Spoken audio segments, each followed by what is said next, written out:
Alors, on a voulu essayer aujourd'hui de faire un truc un peu on va voir ce qu'on arrive à faire, un peu original. Alors, nous allons faire intervenir le professeur Levéziel de Poitiers et messieurs Ribaudot-Dumas et Villette de chez Essilor Luxottica. On s'est entendu avec Vincent pour poser quelques questions qui décoiffent ou qui dérangent. Et on va voir si on arrive à y répondre. Alors je vais passer la parole au professeur Levéziel, qui va parler pendant exactement 30 minutes, pas une demi-heure, non, 30 minutes.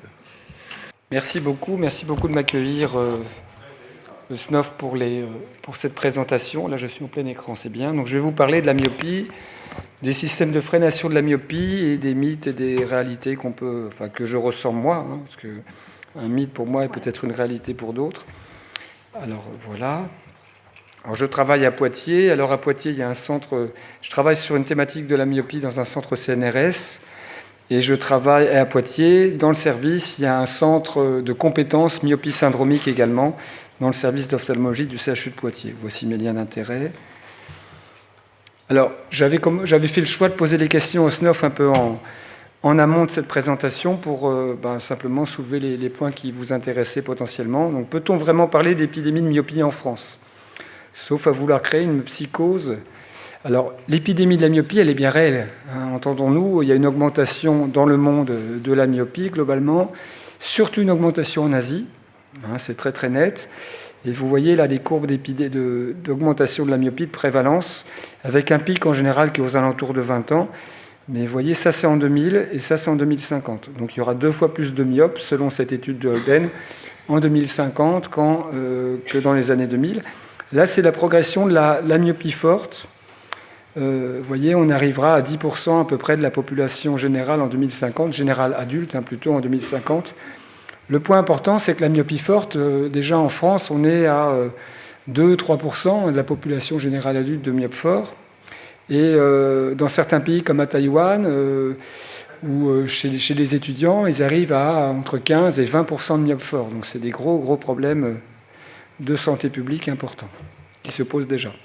Alors qu'est-ce qu'il en est de l'épidémie dans les pays asiatiques ? Vous voyez, ce qui est intéressant, c'est que l'épidémie a surtout commencé, vous voyez, dans les années 70-80. Alors à l'époque, il n'y avait pas de smartphone, il n'y avait pas Internet, il n'y avait pas Twitter, et on pense que c'est surtout relié au niveau d'éducation qui a commencé à se développer dans ces années-là. Et peut-être que les pays les plus myopes sont ceux dans lesquels il y a la plus grosse pression éducative, en fait, pour les enfants. On le voit ici aussi, vous voyez, les pays les plus myopes sont ceux qui sont plutôt les mieux classés en termes de niveau d'éducation par rapport à d'autres pays. Et ça se voit dans pas mal d'études, sachant qu'il y a à l'inverse, dans certains pays, il n'y a pas trop de myopes, alors que le niveau d'éducation est assez bon. Donc, mais ça, c'est une idée générale. Alors là, on a les données aussi de la myopie dans différents pays. Alors on voit bien qu'en Asie, ça augmente beaucoup. Alors je ne vois pas les chiffres sur mon tableau. Voilà, de 79% à 87%, vous voyez, en Chine. Et puis, mais quand même, vous voyez, il y a l'Irlande qui est représentée, il y a l'Espagne. Ça augmente un tout petit peu, la myopie, mais de façon moins importante quand même. Alors ça, c'est pour l'enfant et ça, c'est pour l'adulte, que dans les pays d'Asie. Là, une autre étude sur le Danemark, qui montre que, vous voyez, ça commence dans les années 1877-1913. Ils ont analysé la myopie. Alors, la myopie de -1, on va se focaliser sur elle, vous voyez. Vous voyez, ça a peut-être un petit peu augmenté, mais pas tant que ça. Ça reste là pour cette étude, en tout cas, un peu similaire. Donc, il n'y a pas un boom. Il n'y a pas un boom comme on l'observe de façon évidente en Asie. Là aussi, une autre étude. Toujours la même étude, vous voyez, où on regarde le niveau de myopie à 10-14 ans, vous voyez, à différents âges de naissance, et vous voyez, ça reste à peu près assez similaire quand même, il n'y a pas de différence très très nette. Là, l'étude réalisée en Angleterre, UK Biobanks, où ils ont analysé les myopes, vous voyez, âgés de 40 à 69 ans, nés entre 1939 et 1970. Alors, vous voyez, tout type de myopie, ça a augmenté, de 20 à 29%, donc une augmentation de près de 50% entre ces deux périodes. Donc ça a quand même un petit peu augmenté, semble-t-il, en Angleterre. Là, on a aussi, dans les Pays-Bas, une augmentation qui apparaît de la prévalence de la myopie. Vous voyez, 17,9 dans les années 20-29. Et pour la même classe d'âge, on arrive, vous voyez, après 80 à 42 ans. Donc il y a une augmentation quand même, semble-t-il, de la myopie en Europe. Mais il faut prendre le phénomène sur plusieurs années pour s'en apercevoir. Ça, c'était la première question. Alors nous, on avait mené une étude aussi sur 100 000 patients. Alors c'est une étude, c'était les données recueillies par des ophtalmos. Et on avait 100 000 patients myopes à l'époque, et on avait trouvé que... 100 000 patients, excusez-moi, tout venant. Et on avait trouvé que la myopie, on était à 40-50% à 20 ans, à l'âge de 20 ans de personnes myopes. Et on était en population générale à 33% dans notre étude. Donc ça corrobore un peu les chiffres qu'on a aussi en Europe. Alors peut-on extrapoler aussi? Vous savez que les études épidémiologiques sont souvent faites en Asie, parce qu'ils ont l'habitude de prendre une ville et puis tous les enfants y passent. Et sur l'efficacité de freination aussi, il y a eu beaucoup d'études de fait, mais surtout aussi en Asie. Alors vous voyez, les deux sont un peu différents quand même. Et chez les enfants, pour revenir à notre sujet, là aussi, la progression de la myopie, ça avait été présenté à l'AO il y a quelques années, la progression d'enfants myopes, alors c'est des enfants vivant tous aux États-Unis. Il y a ceux qui sont d'origine asiatique et ceux qui sont d'origine caucasienne. Et vous voyez, les enfants myopes asiatiques, donc, qui sont en rouge, là, progressent quand même beaucoup plus que les enfants myopes qui sont d'origine caucasienne. Il y a eu aussi, pendant l'épidémie du Covid, il y a eu la question du confinement. Le confinement était très très strict dans ces pays-là, notamment en Chine. Et il y a eu plusieurs publications montrant qu'il y a une augmentation de la prévalence de la myopie. Vous voyez, ça c'est en 2020. À l'âge de 6 ans, 7 ans, 8 ans, et après ça se noie un peu dans la masse. Donc entre 6 et 8 ans, ça aurait augmenté de façon importante, significative, avec l'épidémie du Covid, avec le confinement. Donc les mesures strictes, on ne sort pas et on travaille sur écran. Alors les verres freinateurs sont efficaces, effectivement. Ils le sont en Asie, mais ils le sont aussi en France. Je vais vous en reparler un peu plus tard. Et l'efficacité, elle est assez importante. Alors moi, ça me fait toujours rêver quand même une étude comme ça, parce que, vous voyez, on a 183 patients, 93 de chaque côté, et on arrive à des résultats évidemment significatifs. J'imagine que le nombre de patients à inclure a été calculé sur les résultats attendus. Mais, vous voyez, si c'était une étude, une étude d'un laboratoire sur une molécule, on ne pourrait pas en avoir si peu, clairement. Mais là, on a un effet très efficace, vous voyez, sur la progression de la myopie. Là, c'est une étude réalisée en Asie. Pour les verres, là, on était sur les verres MyoSmart et les verres Stellest, je dirais blanc, bonnet, bonnet blanc, pour pas faire de jaloux. Globalement, vous voyez, on a assez peu de patients inclus et néanmoins, on a des résultats très significatifs qui se poursuivent aussi dans le temps. Je vous montre les premières études. Alors, vous allez me dire, en France, qu'est-ce qu'il en est? C'était votre question. Alors, on a les données de laboratoire CRIS depuis 2013 qu'on a de façon prospective et évidemment anonymée. Et ces données-là, on peut les analyser. On a pu analyser les enfants donc, qui portaient des verres Stellest, par exemple, et des verres MyoSmart, en l'occurrence. On a 2500 enfants de ce groupe-là. On a la période avant le port des verres et la période après le port des verres. Donc, on a l'impact des verres eux-mêmes. Et on a aussi un suivi de 3 ans en moyenne. Donc, un suivi assez long. Et on a les verres SVL, c'est les verres standards correcteurs non freinateurs. Et vous voyez, sur les différentes classes d'âge, que ce soit MyoSmart ou Stellest, alors quand c'est moins incliné, c'est que ça a un effet freinateur par rapport à l'autre. Donc ça, c'est l'enfant qui n'a pas de verre freinateur. Et la progression, vous voyez, est beaucoup moins importante avec des verres freinateurs. Je vous ai dit le suivi de 3 ans, mais ça va jusqu'à 4 ans aussi. Donc vous voyez, la progression est beaucoup moins importante.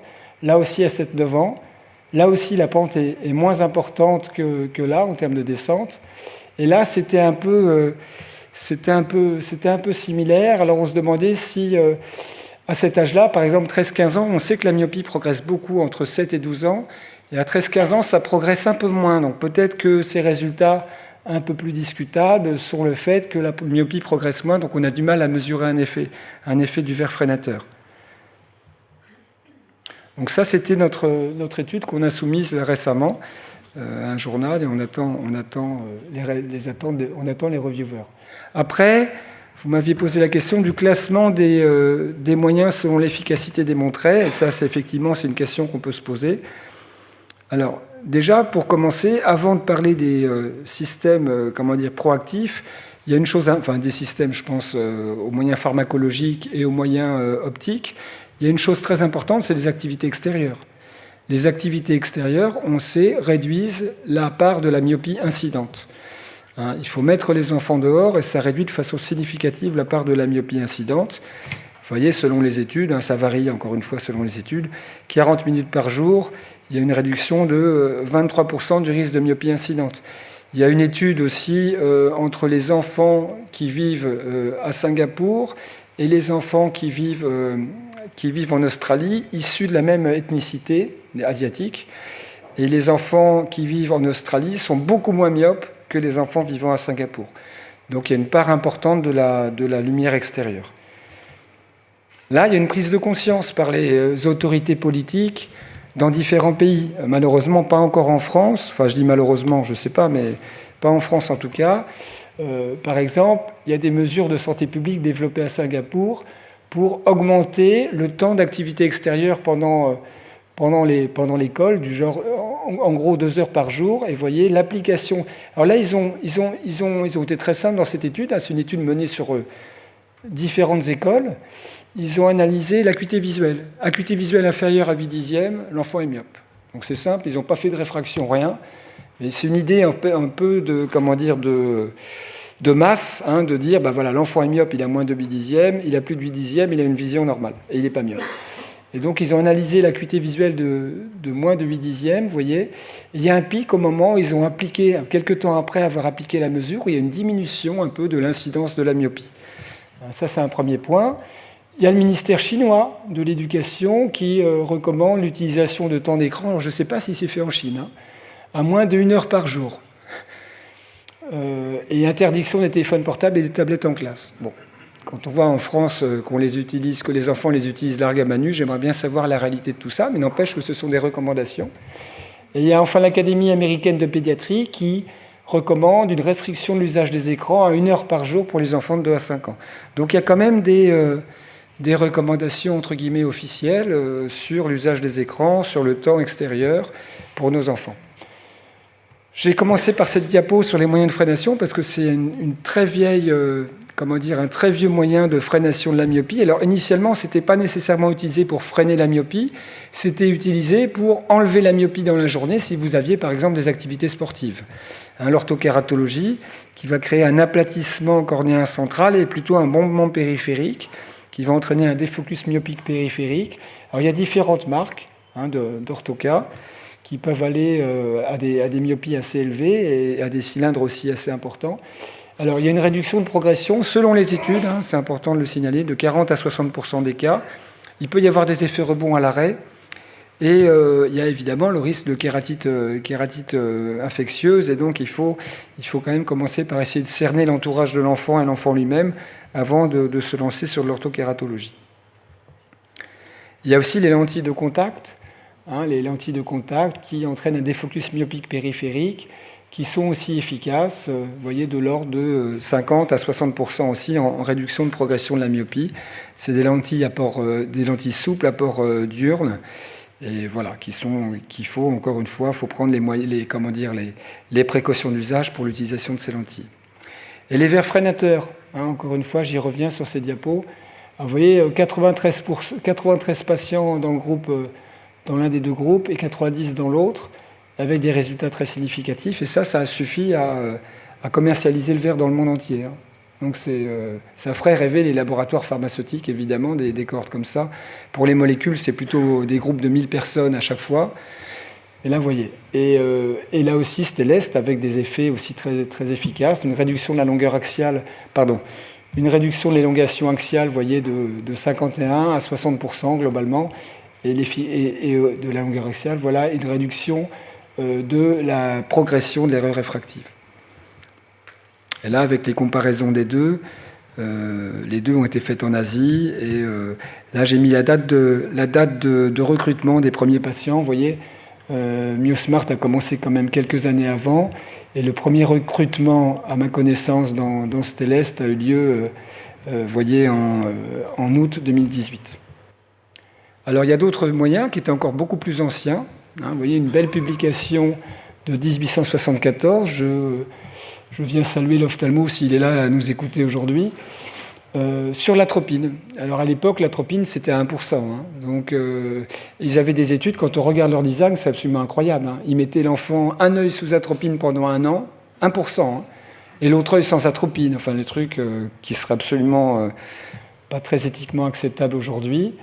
Vous voyez, il y a pas mal de publications qui ont été faites sur l'atropine avec le difrarel. Et enfin, une étude plus récente, vous voyez, l'étude Atome 1 qui a inclus 400 enfants, 6 à 12 ans. Vous voyez, une myopie standard de -1 à -6, avec une atropine 1%, une goutte le soir dans un œil, seulement pendant 2 ans. Donc là, ils ont renouvelé, et ils ont montré que l'atropine réduisait de façon importante la progression de la myopie à ce moment-là. Alors, ils sont allés plus loin, parce qu'évidemment, l'atropine 1%, c'est pas très bien toléré. Alors, ils ont mis des atropines plus diluées. Il y a, dans une autre étude, l'étude Atome 2, où ils ont utilisé un placebo, de l'atropine 0,01, de l'atropine 0,1, de l'atropine 0,5% et de l'atropine 1%. Et l'intérêt, vous voyez, c'est qu'ils ont eu une phase de traitement. Ils ont eu après une phase de washout pour voir en fait s'il y avait un effet rebond important et une phase de reprise du traitement. L'intérêt, c'est que pendant la phase où il n'y a plus de traitement, il n'y a pas eu d'effet rebond pour l'atropine 1%, 0,01%, pardon, excusez-moi. Donc ça, c'est le point positif pour cette atropine-là très peu diluée. Et après, vous voyez, il y a un effet très positif aussi sur la variation de l'erreur réfractive aussi.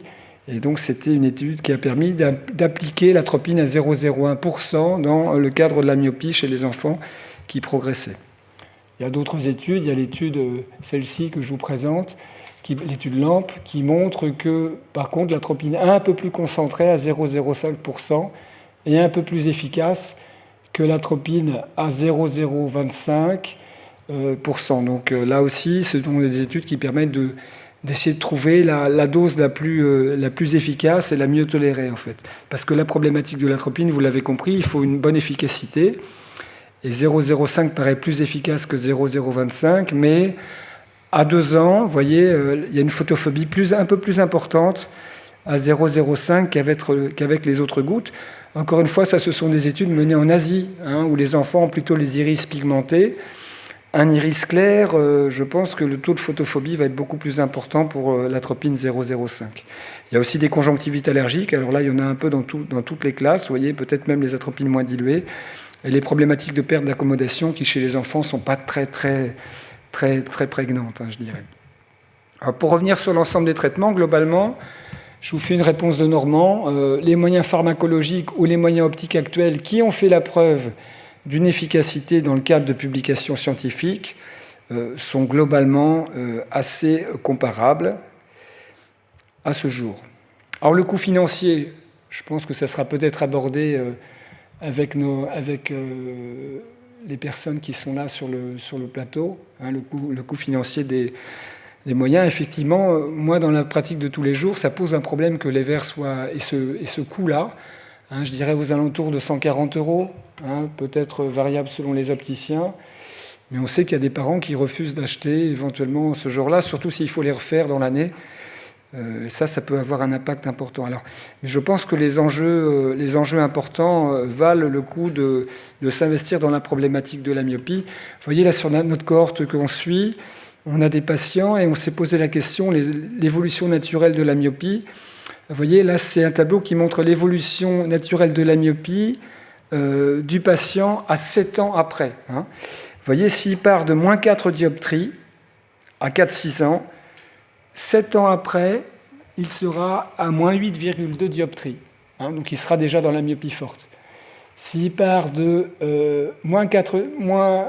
-3 et -2 dioptries à 4-6 ans, pardon. Alors, je vais y arriver. Il sera à 6,6, donc il sera en myopie forte 7 ans après. Vous voyez, on a les chiffres là.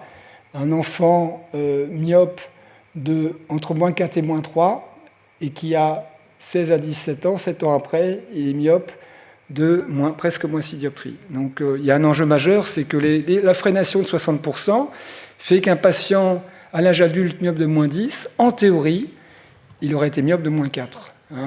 Et comme il y a un impact sur la longueur axiale aussi, sa longueur axiale, elle n'aurait pas été une longueur axiale de -10, elle aurait été plutôt une longueur axiale d'un myope de -4, donc potentiellement moins de complications, parce qu'on sait que les complications de la myopie forte, la myopie axiale, sont surtout corrélées à la longueur axiale de l'œil, ça a été montré par d'anciennes publications, la cataracte qui est très augmentée en cas de myopie, le glaucome qui est multiplié par 2, 3 selon les études en cas de myopie forte, la maculopathie myopique, vous voyez, elle est augmentée de façon importante en cas de myopie forte, et 1 dioptrie, ça c'est Marc Bullimore qui l'a montré récemment, 1 dioptrie de préservée en termes de progression de myopie réduirait la maculopathie myopique de l'ordre de 67% à l'âge adulte. Donc c'est majeur. Et un enfant qui est myope, tous les enfants myopes, quel que soit leur degré de myopie, entre 9 et 12 ans, parmi eux, il y aura 30% de myopes forts à l'âge adulte. Donc c'est un jeu important. Et évidemment, le décollement de rétine, vous voyez, c'est à peu près 18 sur 100 000 dans la population générale adulte. Et là, on est de l'ordre de quelques pourcents quand même de décollement de rétine chez les patients myopes forts. Donc un enjeu majeur. Et on avait mené une étude aussi sur plusieurs milliers de patients aussi myopes, qui étaient allés voir l'ophtalmo, et on avait sélectionné, on n'avait pas sélectionné, on avait catégorisé les patients entre ceux qui voyaient bien et ceux qui avaient une malvoyance. Malvoyance, acuité visuelle inférieure à 3/10 sur le meilleur œil. Un patient myope de -10 ou plus, à 60 ans, il y a 26% de ces patients-là qui seront en état de malvoyance ou de cécité après 60 ans. 26%. Un patient myope de -6 ou plus, à 60 ans, il y en a près de 10% qui sont en état de malvoyance ou cécité. C'est un article qui a été publié il y a quelques années déjà. Vous voyez, entre 30 et 59 ans, près de 8% des patients myopes de -10 ou plus sont en état de malvoyance ou de cécité. Donc c'est un enjeu majeur. Après, il y a l'enjeu économique. Puisqu'on parle du coût des verres, il y a aussi le coût des complications de la myopie, le coût des prises en charge aussi. Ça a été publié avant l'existence des verres freinateurs. Et là, on est à 51 milliards, je ne vois pas les chiffres, mais on est à près de 51 milliards d'un côté. Et de l'autre côté, on est à 700 et quelques milliards de dollars de coût de la myopie dans le monde à cause des complications ou à cause de la prise en charge des lunettes, des réfractions, tout ça. Donc c'est un coût très important. Vous m'avez demandé un arbre décisionnel sur la myopie. Alors je n'ai pas d'arbre décisionnel préconçu, mais ma problématique est la suivante. On a des systèmes qui sont efficaces pour freiner la myopie. On sait que ça joue aussi sur la longueur axiale de l'œil. Donc potentiellement, ça évitera certainement des complications plus tard à un grand nombre de patients qui seraient devenus très myopes. Donc les enfants, il est important de chercher à freiner leur myopie. Alors il faut déjà évaluer la myopie sous cycloplégie. Ça, c'est un point très important chez les enfants. Il n'y a pas d'urgence, en général, dans la grande majorité des cas, et il faut, dans ces cas-là, réévaluer l'enfant pour savoir s'il progresse. S'il y a une progression de plus de 0,5 dioptrie par an, ou une longueur axiale qui augmente de plus de 0,1 mm, là, il faut s'agiter, éventuellement proposer un système de freination. Alors, on revoit quand même l'enfant à 6 mois, par exemple, on ne va pas attendre un an sans traitement, ou sans traitement préventif. Alors, on peut utiliser l'atropine, ça marche bien. La problématique, c'est que l'atropine, elle est à l'hôpital actuellement, il y a une dispensation hospitalière, mais ça fonctionne bien dans pas mal de régions. On peut utiliser les verres freinateurs, évidemment. Il y a les chiffres 1, 2, 3, mais en fait, c'est atropine et ou verres freinateurs et ou orthokératologie. Alors, je dis et ou parce qu'il y a des enfants qui sont myopes et qui progressent malgré tout quand on met ou de l'atropine ou des verres freinateurs. Et il ne faut pas hésiter à éventuellement faire un système combiné. Ça a été montré qu'il y a un effet synergique des combinaisons de traitement. Et on va garder le traitement pendant au moins 2 ans en ayant en tête qu'il y a un effet rebond possible. Si on arrête le traitement, on réévalue l'enfant et on reprend le traitement si ça reprogresse, sachant que voilà, il faut se laisser un certain temps. On sait que la myopie progresse surtout entre 7 et 12 ans. Donc on a une fenêtre de tir qui est assez étroite. Il ne faut pas rater cette période pour permettre à l'enfant d'être, à l'âge adulte, beaucoup moins myope qu'il ne le serait sinon. Alors vous m'aviez posé plusieurs questions, qui doit être à l'initiative de la proposition des verres freinateurs. Je pense que c'est l'ophtalmo qui doit en parler. Après, l'opticien qui voit un enfant myope qui n'a pas de verre freinateur, il peut poser la question aux parents, de poser la question au médecin, par exemple. Ça me paraît important qu'il y ait un dialogue entre l'opticien et l'ophtalmo dans ce contexte-là. Vous savez qu'il y a des petits carnets qui sont remis de suivi aux enfants et aux parents. On peut switcher entre une marque. Il faut choisir des marques qui sont validées sur le plan scientifique. Alors, les campagnes orchestrées, il y en a plein, n'est-ce pas? Je vous prends un témoin. On voit plein de campagnes. On n'a jamais autant parlé de myopie. Alors, moi, j'ai ma petite histoire particulière. Alors, vous voyez, ça, c'est le site de l'association AMAM. Ce n'est pas le site, mais c'est le site relégué par le gouvernement, vous voyez, de notre association. Alors, je ne sais pas ce que fait ce monsieur-là à l'écran. Il a l'air agité. Et voilà. Et le site de l'association AMAM, j'ai créé l'AMAM avec des patients. C'est une association de patients, loi 1901, en 2012. En 2012, aucun système freinateur, aucune atropine, rien. Il n'y avait pas d'argent, en fait, pour la myopie. Vous le savez bien. Alors, pour la petite histoire, j'ai créé cette association parce qu'à Créteil, j'avais créé une consultation myopie forte, en 2012, un peu avant, et je voyais des patients de 50 ans qui avaient des complications, des ruptures de la membrane de Bruch, qui perdaient la vision, des gens de 50 ans. Il y a dans l'association une dame qui est une ancienne infirmière qui a perdu son travail vers 40-45 ans, qui ne pouvait plus perfuser les patients. Elle a changé de métier et changé de vie. Et donc, il y avait une association pour la DMLA, des gens qui voyaient très bien jusqu'à 80 ans, qui avaient un traitement en plus. Et il n'y avait pas d'association pour des myopes qui se retrouvaient parfois en situation de malvoyance à 50 ans. Donc on a créé l'association. On a, pour la petite histoire, été présent à la SFO à quasiment tous les premiers SFO pendant près de 10 ans. L'association a maintenant 12 ou 13 ans. On a imprimé 20 000 flyers qu'on a donnés à la SFO et aux opticiens. 0 adhésion par ce biais-là. Un opticien, un potier qui avait mis les flyers sous son ordinateur, il bougeait un peu moins l'ordinateur. Donc voilà, il ne faut pas être dupe. Quand il y a de l'argent, tout le monde apparaît. Il y a des associations, il y a plein de choses, il y a plein de réunions. Quand il n'y en a pas, on rame un petit peu. J'ai connu ça dans la DMLA. J'ai commencé dans la DMLA avec Madame Soubran en 1999. Il y avait la PDT qui commençait, mais il n'y avait rien globalement. Et le jour où il y a eu la DMLA, tout le monde est sorti du bois.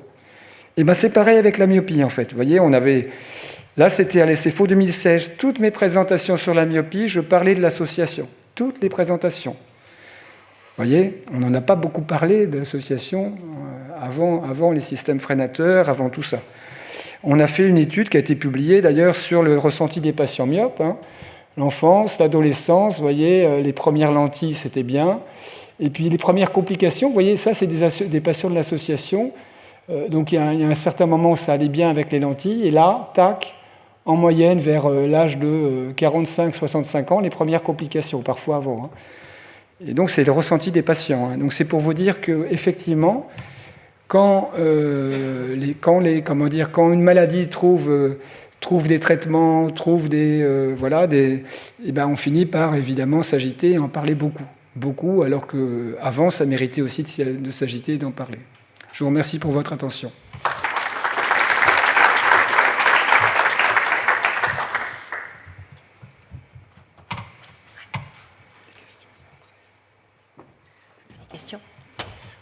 On va essayer de grouper les questions à la fin. Merci beaucoup. Je suis vraiment impressionné. Plus, il y a beaucoup de questions sur lesquelles on avait réfléchi avec Jean-Paul. Donc volontairement, on avait été un petit peu provocateur. Mais je suis vraiment ravi parce que ça a répondu parfaitement, en tout cas, à mon attente. Je pense qu'aux attentes des gens de la salle, c'est clair. Franchement, merci. C'est un vrai plaisir, en fait. Et donc, je vais inviter le deuxième orateur. Présenter effectivement, si on est bien d'accord, globalement, quelles sont les solutions qu'on trouve un peu dans le monde et la répartition, ce qui semble intéressant. Je vais juste passer à Start of Talk. Thierry est là au cas où. Et voilà. Mais allez-y, laisse la passe, d'accord. Il faut que j'aille de l'autre côté. Très bien, merci beaucoup. Bon après-midi, bonjour à tous. Donc, je suis Arnaud Ribado-Dumas. J'ai passé les pratiquement 7-8 dernières années en Chine, où j'ai pu observer ce développement de la myopie dans la réalité. Je vous remercie beaucoup, professeur Levéziel, pour votre exposé. Je vais essayer de ne pas trop répéter, parce que vous avez vraiment couvert tous les sujets, je crois. Donc je vais essayer de vous donner une vision un petit peu plus peut-être de terrain du reste du monde. Hein. C'est peut-être une manière de faire les choses. Et je précise qu'on n'est pas ici pour vendre des verres du tout, mais vraiment pour faire avancer la réflexion autour du sujet de la myopie. Alors d'abord, et je vais faire cet exposé avec mon collègue Thierry Villette, qui va vraiment vous parler de la science un petit peu plus tard dans la demi-heure qui vient. Je ne vais pas vous tenir une heure, c'est sûr. Alors le premier point, vous l'avez bien vu, le consensus autour de la myopie est là. Il est là, même s'il est parfois un peu questionné.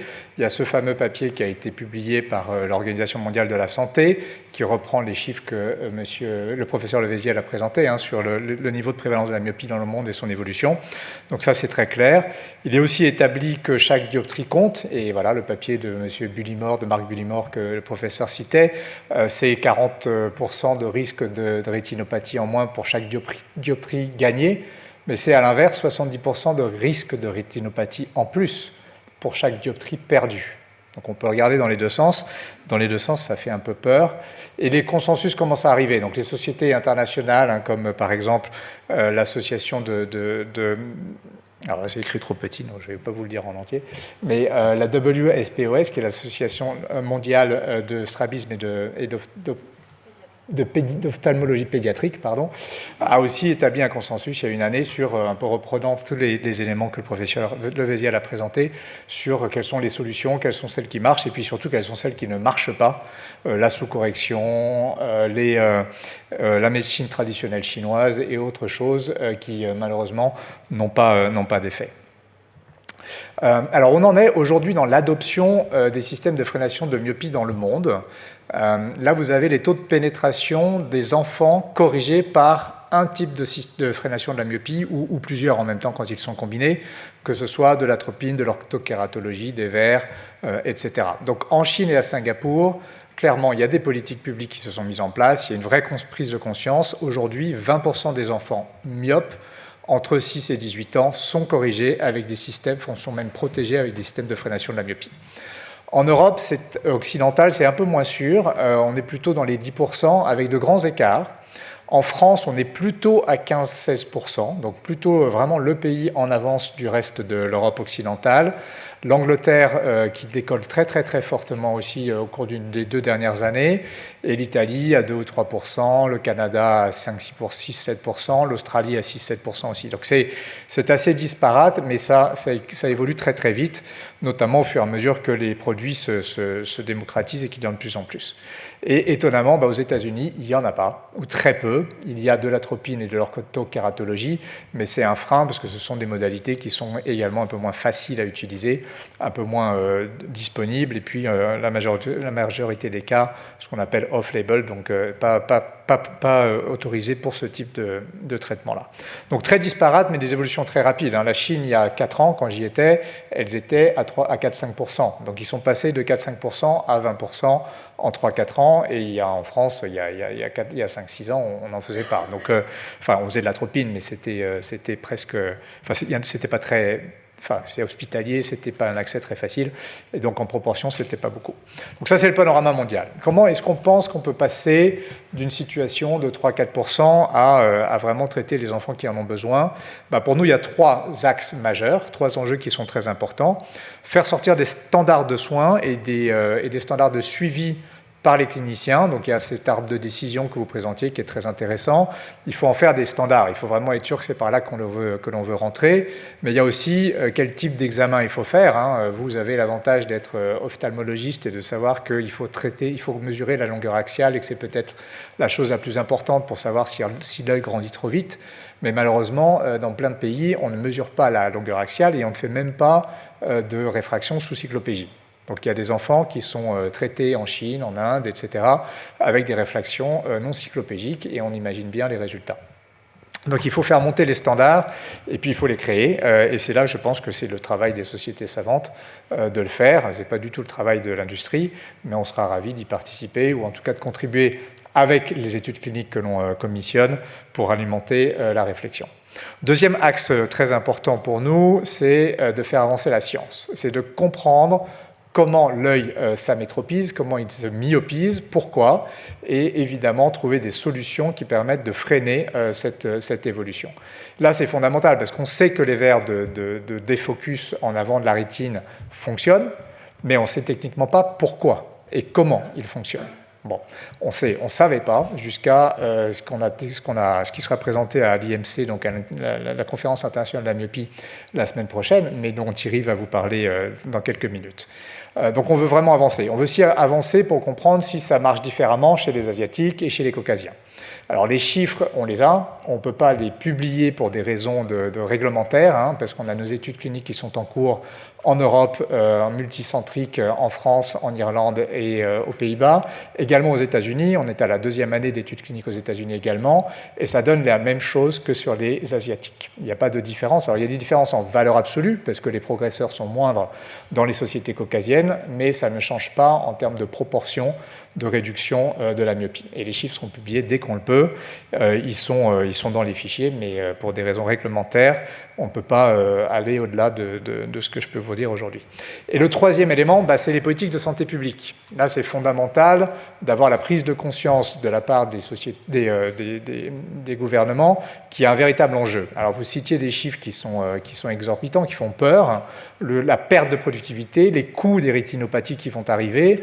Maintenant, personne n'a réussi à mettre bout à bout un vrai dossier médico-économique qui permette de convaincre les gouvernements que l'épidémiologie augmente, les coûts associés aux rétinopathies augmentent et que le coût de remboursement ou de faciliter l'accès au triage, à la réfraction, à la prescription et le coût des traitements doivent être pris en charge par les gouvernements. Alors c'est vrai un peu partout. Maintenant en Chine, et vous le citiez la Chine tout à l'heure, c'est assez intéressant, ils ont mis 4-5 ans à y arriver. Hein. Il a fallu qu'on fasse des livres blancs, des études avec les gouvernements et les écoles et les universités en Chine.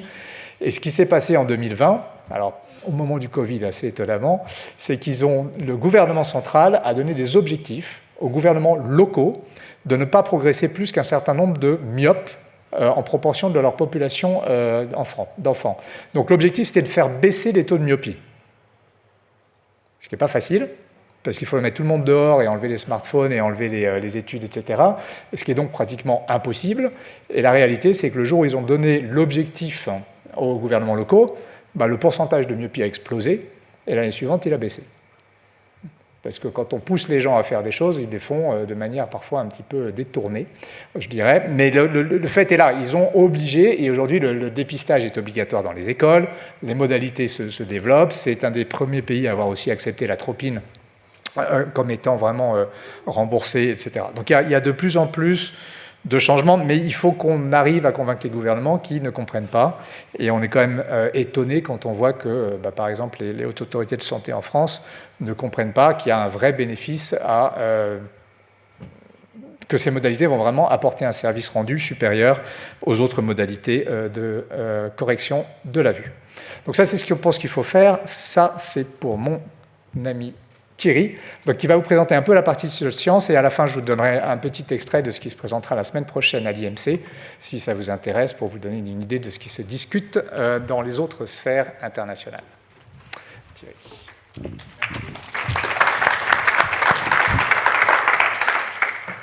Merci Arnaud. Donc moi, j'appartiens à la R&D de Essilor-Luxottica depuis plus d'une quinzaine d'années, et donc je vais faire un peu un état des lieux avec vous de ce qu'on sait. Je ne vais pas faire un état des lieux, je vais vous parler des lacunes dont il faut prendre conscience et pour lesquelles la science peut apporter des réponses, jusqu'ensuite se traduire dans vos pratiques plus tard, et puis vous donner des exemples de recherches que nous menons en collaboration avec le milieu académique, scientifique et médical. Donc, alors là, je commence tout de suite par poser une des lacunes qui est la compréhension scientifique de ce qui se passe dans la myopisation. Ce qu'on sait, c'est que le phénomène est local. Donc, ce n'est pas dans le cerveau que ça va se passer. Et puis, dans l'œil, c'est essentiellement au niveau de la rétine. Donc, c'est la rétine, finalement, qui contrôle les choses. Il y a un phénomène d'adaptation, certainement. Ceux qui lisent beaucoup, qui doivent passer beaucoup de temps en vision de près, la rétine, en fait, va faire en sorte que l'œil s'allonge pour adapter l'œil. Mais, en fait, on ne comprend pas tout. et notamment, on ne comprend pas, selon les stimuli visuels auxquels l'enfant est confronté, ou quand on arrive avec des interventions, notamment de verre, de frénation, finalement, comment on va agir sur la signalisation dans la rétine et quelle est la signalisation pertinente qui va aboutir à la myopisation. Alors, ces slides est un petit peu chargé, je suis désolé, mais je voulais vous dire là que nous collaborons avec l'Institut de la Vision, donc déjà depuis 4 ans, mais l'an dernier, une chaire soutenue par l'ANR a démarré pour 4 ans pour comprendre et construire des modèles de la biologie de la myopie. Et puis nous avons par ailleurs un très gros projet qui est en train de démarrer, qui s'appelle Premium, et dont je parlerai après. Donc là, vous avez un peu une primeur d'une information qui est tout juste, qui n'a pas été encore publiée officiellement, qui est en préprint dans voilà, ce portail que vous voyez en haut, qui était soumise à Neuron, et qui est présenté en poster à l'International Myopia Conference en Chine ces jours prochains.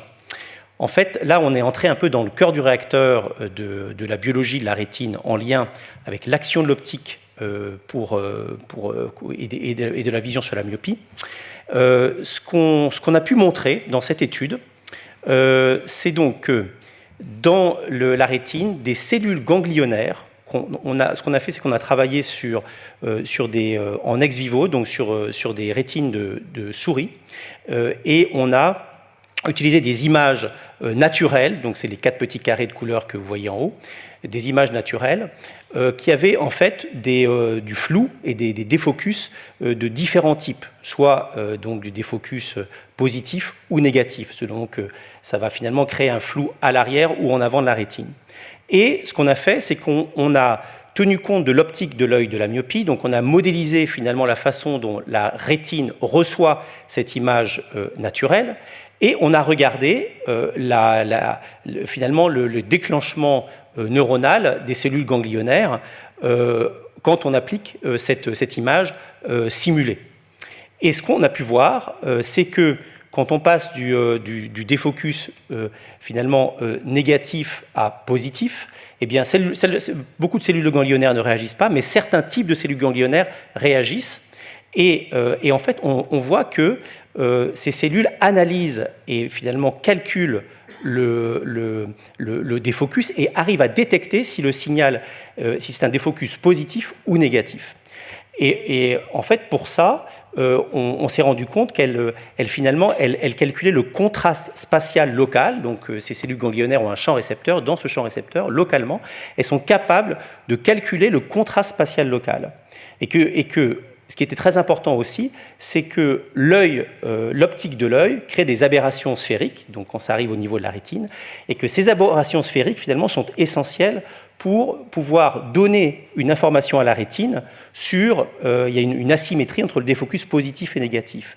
Donc à la fois l'aberration sphérique, à la fois la capacité de ces cellules ganglionnaires particulières à détecter le signal de défocus font qu'on a là une clé intéressante pour pouvoir, avec des optiques de frénation, voir comment on va modifier l'image naturelle, comment la rétine va la percevoir, et si on peut prédire que finalement ça va plus ou moins bien marcher ensuite sur le contrôle de la myopie. La partie basse de la slide, elle vous montre un peu ce chemin entre, là on est plutôt sur les aspects interventionnels, donc sur la gauche des optiques complexes, donc de type voilà, de ces nouveaux verres freinateurs avec ce volume de signal qu'on crée en avant de la rétine et ces micro-lentilles. Donc le rôle de l'œil, de l'optique de l'œil, comme je disais notamment sur les aberrations sphériques, l'analyse par la rétine, donc quelle signalisation rétinienne est une signalisation myopisante, quels sont les biomarqueurs qu'il faut mesurer. Là, je vous montrais les cellules ganglionnaires, mais il y a des types cellulaires, par exemple les types de cellules amacrines et des cellules amacrines dopaminergiques notamment, qui ont sans doute un rôle très important en fait dans tout ce contrôle de la myopisation. Et ça n'a pas encore été bien étudié. Donc il faudra aller plus loin, mais on a déjà des clés intéressantes. Et puis ce qui est important ensuite, c'est finalement de transcrire ça dans des études chez l'homme. Donc c'est là où le deuxième projet, la deuxième flèche rouge Premium intervient. C'est finalement sur la base de ces hypothèses et de ces nouvelles innovations en optique de frénation, comprendre dans des cohortes, des études cliniques, des études interventionnelles, finalement, quels sont les biomarqueurs qui sont pertinents pour pouvoir prédire finalement la cinétique d'évolution de la myopie et pouvoir ensuite monitorer, suivre et donc contrôler. Voilà un peu l'enjeu donc alors cette chaire, c'est une chaire de biologie, mais le projet Premium, en fait, je vous en parle maintenant. C'est un projet donc qui vient de démarrer, qui est soutenu par l'État. On a mis 1 an à construire le projet. Donc parmi vos confrères qui sont intervenus dans cette construction, donc à l'hôpital Fondation Adolphe de Rothschild, donc Ramin Tadayoni, qui est mort prématurément au printemps, comme vous savez, et qui nous a beaucoup aidé dans toute la réflexion, notamment clinique, sur la construction de ce projet. Heureusement, les équipes ophtalmologiques de Rothschild, notamment Dr Sophie Bonin, et puis dans notre conseil scientifique, on a donc Aude Couturier et puis Thibaut Chaperon, je crois, c'est ça, voilà, qui interviennent et donc vont nous accompagner sur toute la partie clinique de ce projet. Alors ce projet, donc Premium, ça signifie prise en charge et ralentissement de l'épidémie de myopie par l'optique médicale. C'est un projet donc sur 5 ans, jusqu'en 2029, un projet de recherche, mais qui va ensuite développer aussi des solutions sur toute la chaîne de prise en charge de la myopie, depuis le diagnostic jusqu'aux interventions et aux réflexions sur le parcours patient.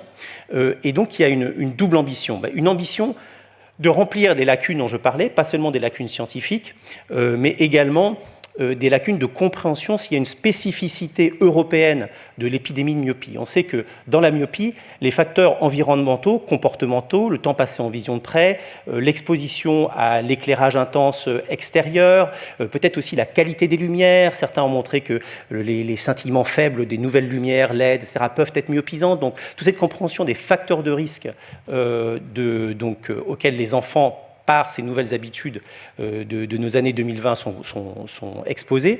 Quels sont comment ces facteurs de risque est-ce que ces facteurs de risque et l'épidémie de myopie a des spécificités européennes? Parce que finalement, c'est une maladie épigénétique, et on sait que les aspects environnementaux sont plus importants que les aspects génétiques. Mais ce qu'on ne sait pas bien, c'est finalement comment ces facteurs de risque est-ce qu'ils vont réguler tous ces gènes de myopisation différemment chez un enfant caucasien par rapport aux populations asiatiques.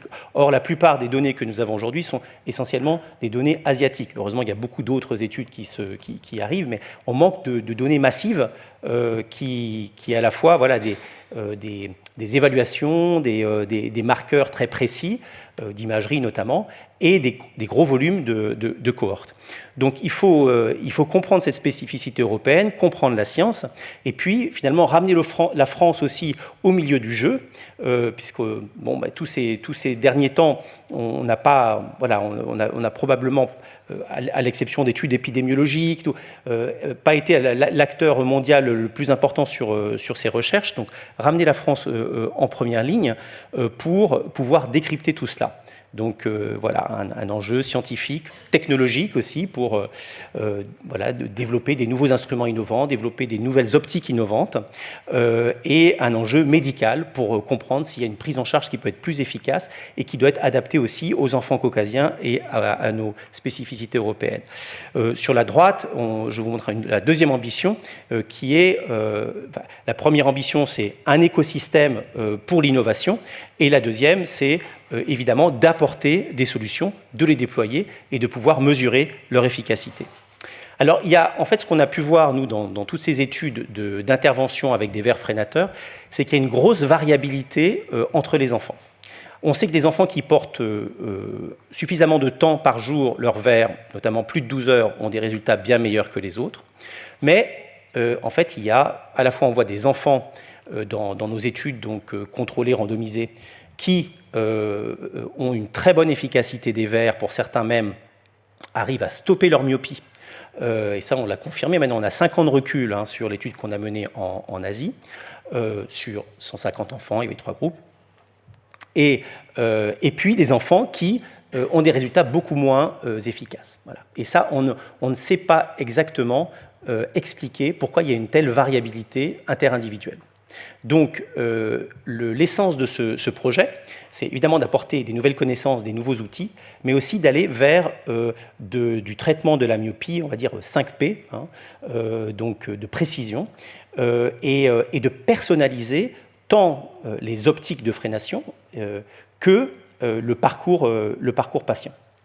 Et donc pour ça, on a besoin d'agir sur un plan vraiment pluridisciplinaire. Donc c'est toutes ces cases que vous voyez là, vous voyez, depuis la science et la biologie dont j'ai commencé à parler, créer suffisamment d'études de cliniques, donc des cohortes, je vais détailler un petit peu plus, comprendre aussi dans les parcours, les freins, hein, les attentes des patients, des familles, donc aller vers des parcours personnalisés avec des mesures peut-être prises à domicile, des dispositifs, par exemple pour mesurer la réfraction ou les aberrations de façon plus fréquente. Très souvent, il y a une visite tous les 6 mois et c'est certainement pas suffisant, notamment pour profiler et vraiment comprendre si cette optique de freination est efficace pour cet enfant en particulier ou s'il faut lui apporter des optiques plus spécifiques. C'est ce vers quoi nous souhaitons aller.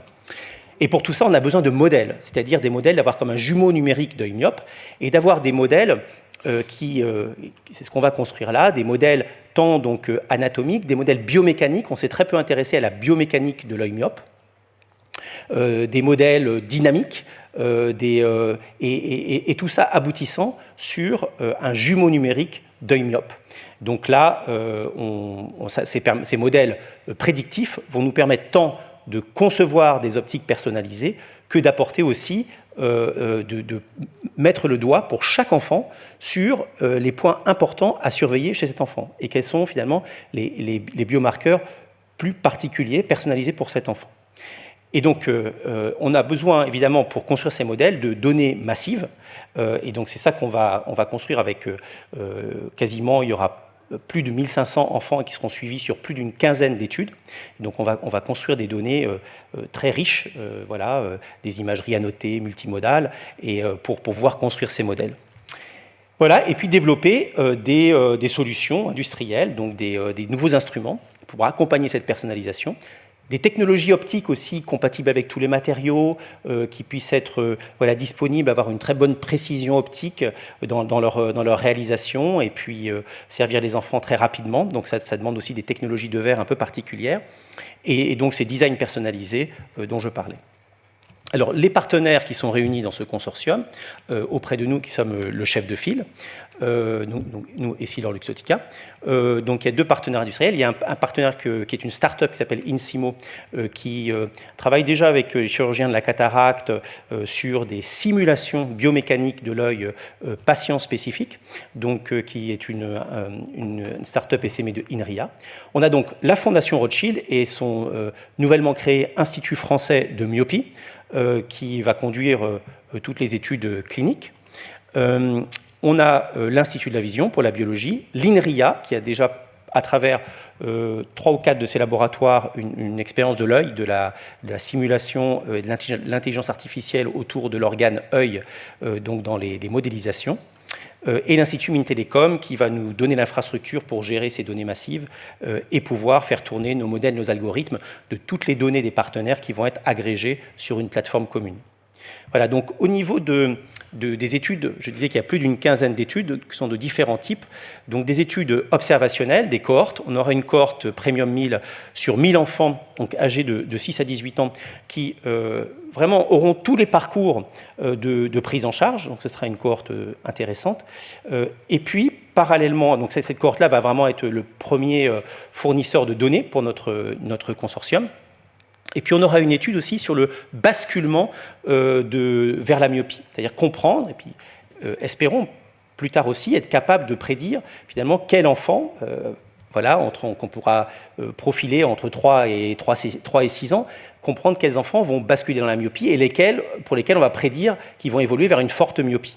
Et donc pour ces enfants-là, voir s'il y a des méthodes de prévention au-delà des recommandations qu'on donne, évidemment, sur l'exposition, le temps passé en vision de près, etc., pour pouvoir mieux les accompagner et éviter qu'ils basculent, et puis ou éviter ensuite qu'ils évoluent vers des myopies plus fortes. Donc là, il y a une étude sur une centaine d'enfants âgés de 4 à 8 ans.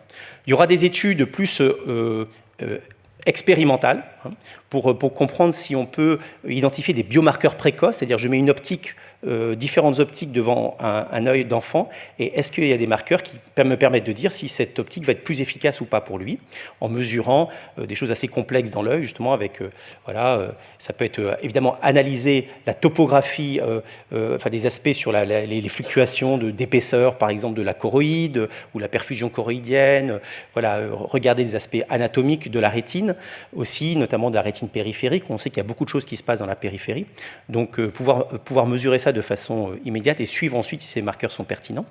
Donc ça, c'est pour vous citer une de ces études expérimentales. Et puis des études bien sûr interventionnelles sur des nouveaux design optique. Alors on va segmenter dans un premier temps, peut-être plus tard on va réussir à complètement personnaliser, mais pouvoir segmenter, proposer une parmi plusieurs optiques de frénation qui seront, d'après nos modèles, adaptées à cet enfant et le suivre de façon très régulière par un parcours personnalisé. Voilà un peu l'étendue de cette ambition aussi clinique.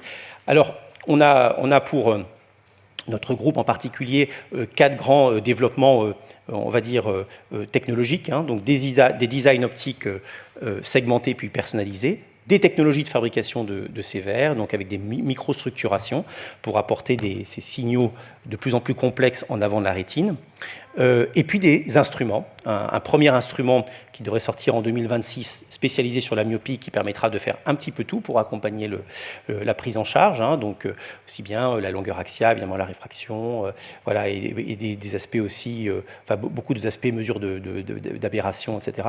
Puis plus tard, un instrument particulièrement adapté pour la prise en charge personnalisée. Et puis, ce que vous voyez en bas à droite, ce sont des montures connectées.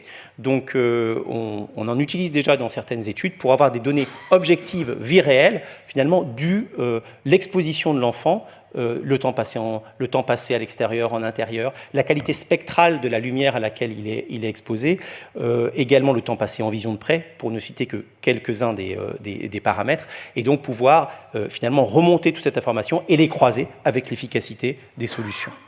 Voilà, et donc en conclusion, et je vous donne quelques chiffres ici.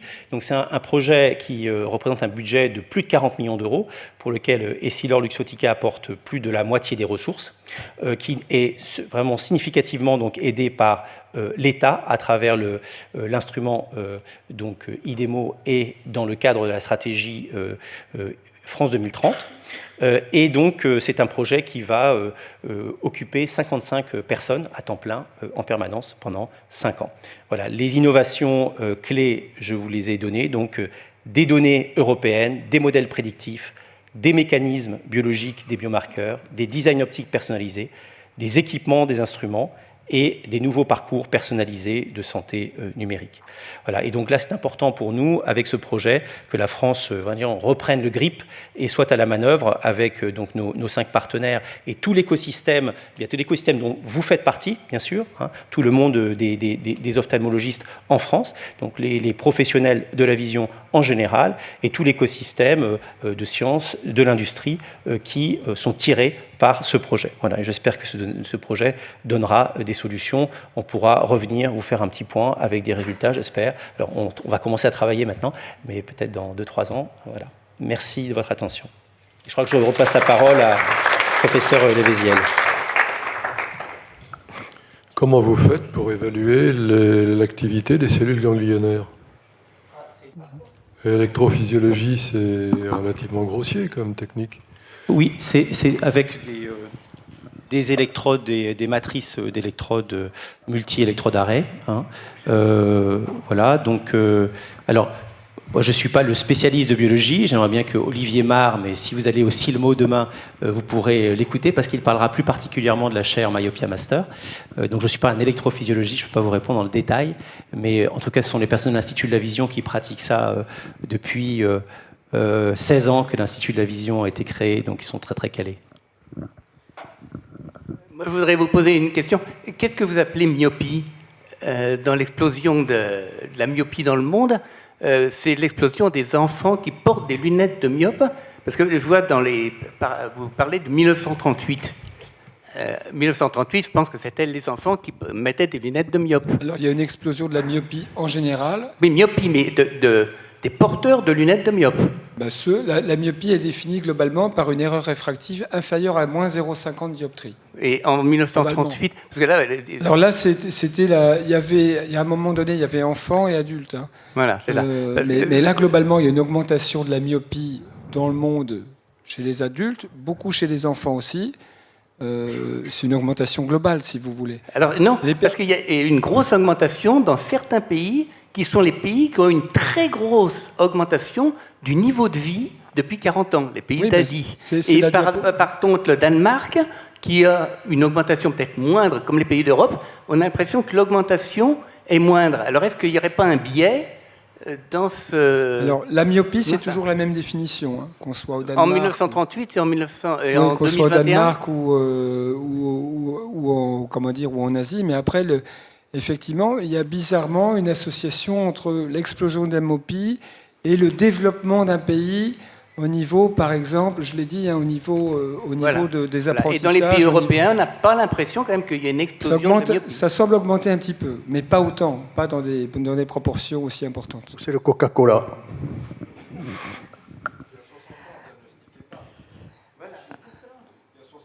En Chine, effectivement, ouais.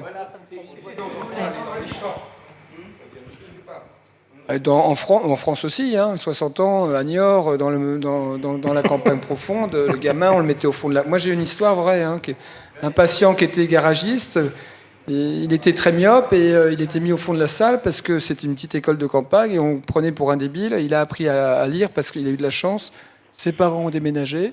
Il s'est retrouvé en ville et le prof, qui était un peu plus intelligent, s'est aperçu qu'il ne voyait pas bien. Il a été corrigé, il a appris à lire à 9 ans. Voilà. Je pense que c'est ça la question, Nicolas. De chasse, on en a tous. Non, mais Nicolas, c'est ça la question, c'est est-ce que finalement cette augmentation, est-ce que les études ont tenu compte de l'accès finalement à un contrôle visuel ou pas? Pas nécessairement, puisqu'on on a les données que ceux... Voilà, c'est ça qui est difficile. Et c'est vrai qu'on peut se poser la question. On voit bien d'ailleurs les gens corrigés, on n'a pas besoin d'aller aussi loin que ça. Aujourd'hui, les personnes âgées, il y a 20 ou 30 ans, ils n'avaient pas forcément besoin d'une acuité très élevée parce qu'ils ne conduisaient plus. Aujourd'hui, quelqu'un de 64 ans, 80 ans, c'est des gens qui sont en demande d'avoir une très bonne acuité visuelle parce qu'ils sont encore en pleine forme, et tant mieux, ils conduisent. Et donc leur besoin visuel a augmenté en fait. Donc c'est vrai qu'il y a peut-être aussi un biais tout simplement de l'accès tout ça à l'équipement et au diagnostic. Mais après, effectivement, quand même, quand on parle de la myopie forte et que ça augmente, un patient myope fort, il voit rien quand même. Donc il a quand même tendance à voir un médecin à un moment donné de sa vie. Hein.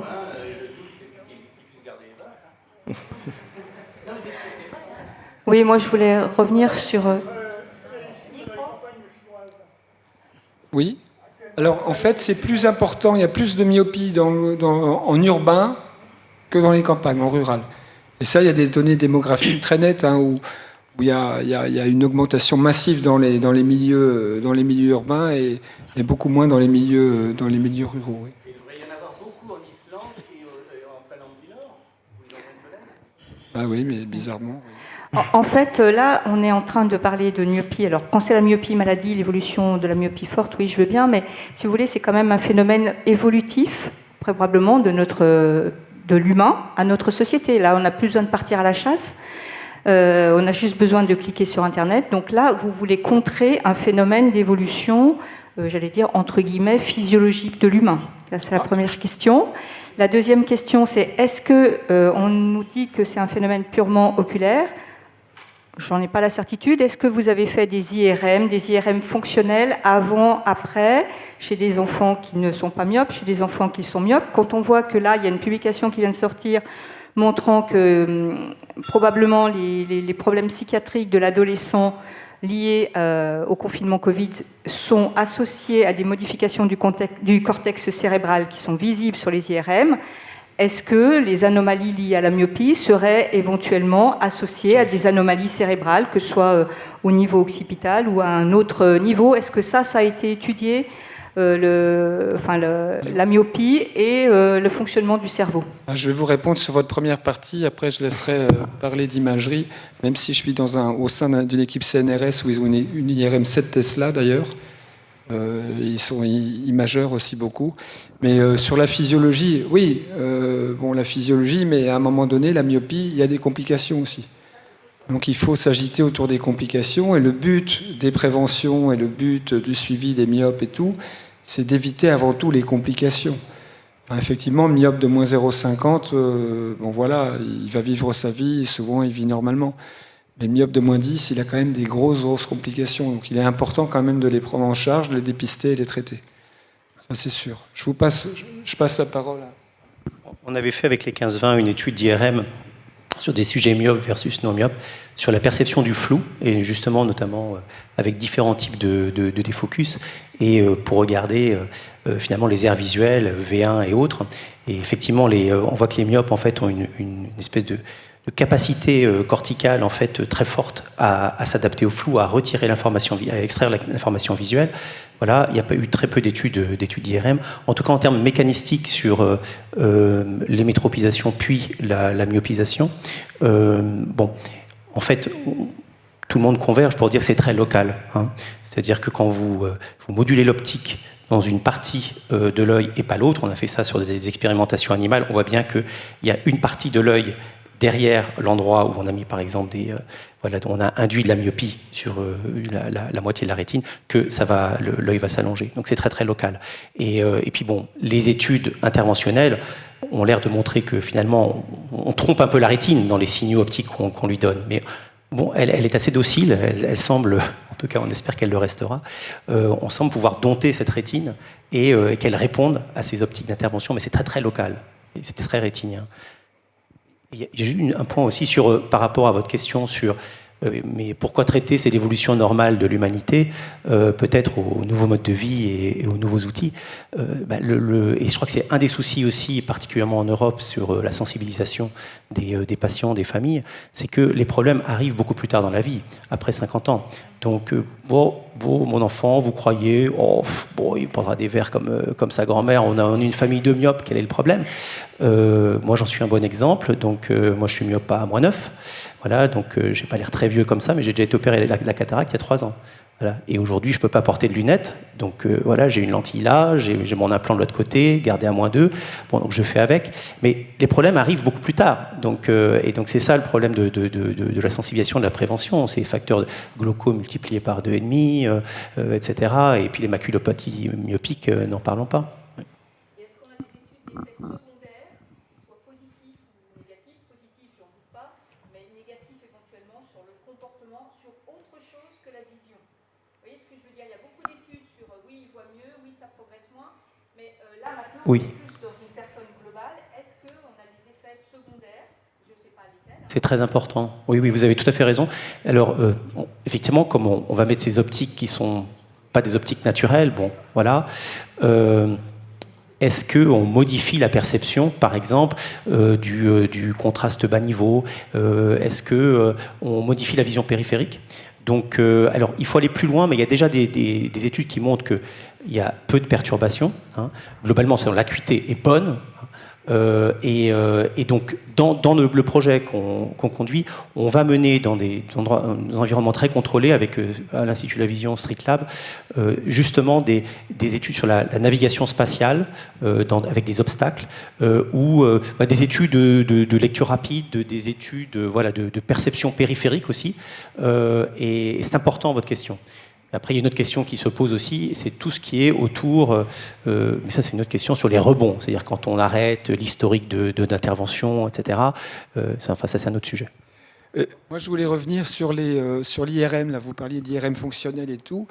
Nous à Poitiers on a encore une fois une IRM 7 Tesla et 3 Tesla aussi. Mais la problématique par exemple d'analyser chez les enfants, il faut un comité d'éthique. C'est extrêmement compliqué à obtenir un comité d'éthique sur une étude sans bénéfice propre pour l'enfant. C'est hyper compliqué. Il faut l'accord des 2 parents. L'IRM, il ne faut absolument pas bouger. Les temps d'acquisition sont longs et ça chauffe beaucoup l'IRM. Donc vous sentez carrément la chaleur sur votre tête.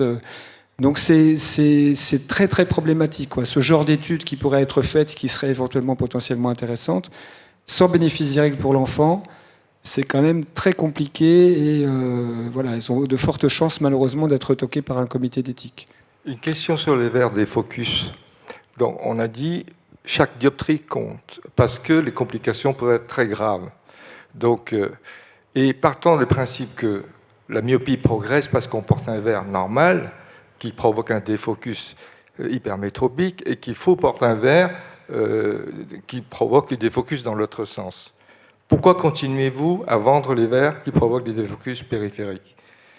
Pourquoi ne pas bannir, puisque chaque dioptrie compte? Est-ce que ce ne serait pas criminel de continuer à vendre des verres qui ne défocusent pas? Enfin, voilà, c'est ça la question, parce qu'on parle de santé publique. Et ça, c'est une question. Je vais vous laisser répondre. Deuxième chose, les défocus périphériques, ça vient d'où? Ça vient de l'orthokératologie. On a tous observé des patients corrigés par l'orthoca que pendant des années, on n'a pas besoin de changer leur dispositif. Donc on a dit, c'est certainement, on a freiné la myopie quelque part. Mais on ne s'est jamais posé la question si on est parfaitement correcteur ou hyper correcteur. Moi, j'ai 10 ans d'expérience d'orthoca et j'ai beaucoup de patients qui, après 10 ans, qui souhaitent être opérés, finalement, je me suis aperçu qu'en fait, ils étaient surcorrigés. Parce qu'on ne maîtrise pas, lorsqu'on corrige l'orthoca, la quantité, la compression de l'épithélium au centre ou l'expansion de l'épithélium périphérique, on est dans l'imprécision. Et à partir de ça, on a fait une interprétation des focus périphériques avec l'anneau. Et maintenant, on arrive à des vers Steles et ou de vers de Hoya. Je ne connais plus son nom, n'est-ce pas? Voilà. Il y a cette question-là qui n'est pas répondue, je n'ai pas encore de réponse, peut-être vous en avez. Autre chose, vous mesurez la longueur axiale. Tous les chirurgiens ici ont un biomètre optique. On a tous remarqué que le biomètre optique, c'est très précis pour les chiffres avant la virgule. Après la virgule, on n'est pas précis. Si vous prenez un patient, vous faites 20 mesures, vous n'avez pas le même chiffre après la virgule. Or, après la virgule, c'est quelques dioptries de myopie. Donc on est surveillé la freination de la myopie avec la longueur axiale qu'on a, les moyens qu'on a, c'est du pipeau. Enfin, d'après moi, mais je peux me tromper. Je vais vous laisser répondre et puis après on va devoir clôturer pour aller à la pause. Donc déjà je voudrais vous remercier encore une fois et j'en profite sur la question parce que là il y a toute une question, vous aurez le temps de clôturer avec ça. Vous avez vu que la modification de primo-prescription ce matin c'était un peu un sujet chez nous et c'est vrai que j'ai entendu la réponse de Nicolas de dire switcher sur un verre d'une marque effectivement qui est fonctionnelle, qui a fait ses preuves, pourquoi pas. Ça, tu n'avais pas l'air d'être particulièrement choqué, mais c'est vrai qu'on ne maîtrise pas nous en tant que prescripteurs. Bon, les opticiens sont plus ici puisque bon, c'est au salon mondial de l'optique. Mais les opticiens sont très attachés à ce qu'on ne mette pas de marque de verre. Et c'est vrai que c'est un sujet qu'on ne maîtrise pas. Est-ce que le conseil aujourd'hui des scientifiques ou des sachants est de dire, si vous partez sur ce genre de choses, est-ce qu'il faut cette fois-ci qu'on aille à la prescription d'une marque et d'un type de verre en fait, voilà, c'est un peu, voilà. Ce sera la dernière question, puis je vous laisserai conclure. Alors, pour être à l'heure, je vais essayer d'aller vite. Alors, est-ce que c'est criminel de vendre des verres de simple foyer alors que ça peut créer du défocus et donc de la myopie ? Potentiellement, oui, on devrait peut-être arrêter. Maintenant, on s'aperçoit aussi que certains enfants qui portent des verres simple foyer ne progressent pas. Et donc, il y a quelque chose d'autre qu'il faut qu'on comprenne, quels sont les vrais facteurs qui font que ça évolue, les facteurs de risque, le temps qui passe dehors, etc., etc. Donc, il y a un vrai sujet, mais c'est un vrai sujet de santé publique, il faut qu'on aille plus loin dans nos recherches pour comprendre pourquoi il y en a qui évoluent, d'autres qui n'évoluent pas, et s'il faut passer à autre chose, passons à autre chose, effectivement. Mais là, il faut voir aussi les systèmes de remboursement, les systèmes de coûts, les systèmes d'accès, etc. Et ça coûte de l'argent parce qu'il faut... Pardon ? Il faut connaître les effets secondaires possibles sur le temps.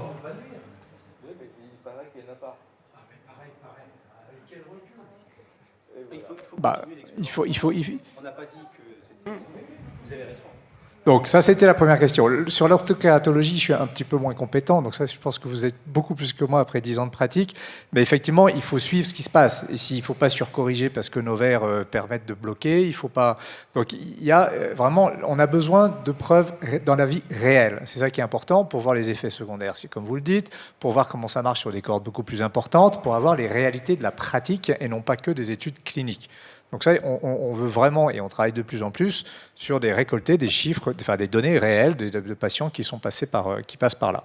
Donc ça, c'était la deuxième question. Votre troisième question, c'était sur le switch du verre. Est-ce qu'il faut qu'on revienne à quelque chose qu'on ne fait plus? C'est-à-dire qu'aujourd'hui, on ne prescrit plus beaucoup les marques, parce qu'on considère que c'est le métier de l'opticien, et on respecte l'opticien. Et aujourd'hui, avec ce problème de modification de primo-prescription, est-ce que finalement, on ne va pas se retrouver avec des enfants avec un verre de telle marque pendant 6 mois, de telle marque pendant une autre? Est-ce que ça pose un souci? Alors, des verres freinateurs qui ont des études, qui ont démontré une efficacité, même si sur la cohorte est plutôt petite, ou est-ce que sur des verres où parfois ça s'annonce freinateur de la myopie sans réellement d'études en fait? Alors le problème du texte de loi, pour l'instant, c'était le sujet, on redévie un peu, c'était modification de la primo-prescription. Donc la primo-prescription, c'est la réfraction, c'est le type de verre, ce genre de choses. C'est le débat qu'on a eu. Le débat qu'on a eu, c'est on peut accepter une modification de la réfraction, mais pas une modification de la prescription. Donc c'est pour ça qu'on reviendra probablement à la discussion. C'est pour ça qu'on est aussi parti au Conseil d'État pour pouvoir aller casser ce texte, pour pouvoir revenir à la table de discussion. Il faut qu'on fasse enlever la prescription. Voilà, aujourd'hui, moi, ça m'embête qu'on modifie une prescription. Et sur les verres qui sont les vôtres, autant sur un verre monofocal, bon, je ne suis pas très attentif, mais sur ce type de verre, effectivement, on a besoin d'études sur le long terme, mais pour moi, c'est difficile de changer en permanence. Après, c'est votre avis, en fait. Modifier la prescription, c'est quand même un vrai sujet, un vrai problème. Enfin, vous avez fait les mesures qu'il fallait bien faire, et il y a de la cyclopégie derrière, enfin, il y a tout un tas de choses qui justifient pourquoi ça a été fait comme ça. Je pense qu'il faut quand même faire très attention, surtout qu'on sait que la sur- ou sous-correction ne sont quand même pas des phénomènes qui améliorent ou qui stabilisent la myopie. Sur la modification ou prescrire un nom de marque ou une marque elle-même, je ne vais pas vous faire une réponse commerciale, on sait que ça marche. Okay. On sait que ça marche dans les deux cas. Les deux verres qui existent sur le marché aujourd'hui, ils ont des études cliniques qui prouvent que ça marche. Donc pour les deux verres. Donc pour les deux verres. Deux verres. Par contre, deux, pas 12. Deux, pas 12. Oui, voilà, deux par 12, parce qu'il y en a deux qui sont sérieux. Okay, et qui ont fait leurs études, qui continuent leurs études, qui suivent des cohortes, qui continuent chez des caucasiens, qui investissent pour comprendre tout ça. Après, on découvre aussi un petit peu dans la pratique réelle que de temps en temps ça marche mieux, de temps en temps il y en a un qui marche mieux à un certain âge, l'autre qui marche mieux à un autre âge, il marche un petit peu mieux, il marche un petit peu moins bien. Donc il y a des phénomènes à la marge qui se créent et qu'on doit observer pour savoir pourquoi de temps en temps ça marche mieux sur l'un ou sur l'autre. Après, on a même découvert, enfin on a des praticiens en Chine qui changent, ils disent « Ah bah ça marche pas bien avec celui-là, je vais essayer l'autre. Ah bah ça marche mieux avec l'autre. » Et vice-versa. Donc, on apprend tous ensemble. Il y a aussi un verre qui est très sérieux, qui n'est pas encore disponible ici, mais qui est disponible en Chine, qui est un verre qui crée qui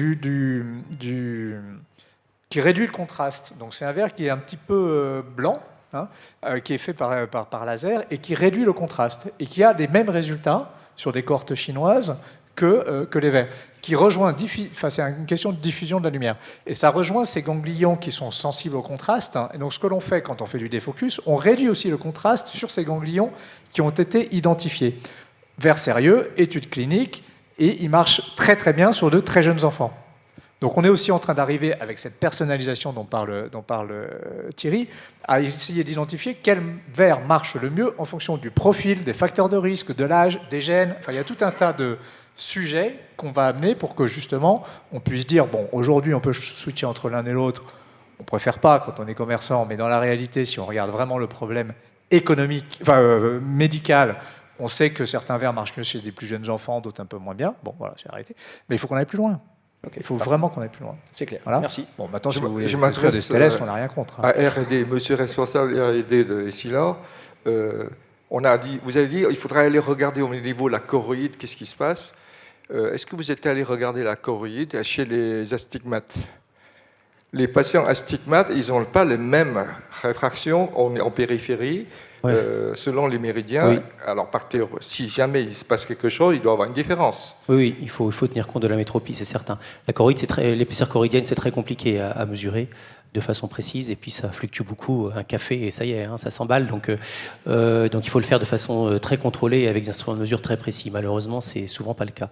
Donc, on n'est pas encore sûr que ce soit vraiment un marqueur très à la fois pertinent ou applicable dans la pratique, en fait, ensuite dans la prise en charge. Ok, merci. Je vous propose de terminer au café la discussion. Et merci à vous. Et dernière session sur la cotation. Merci.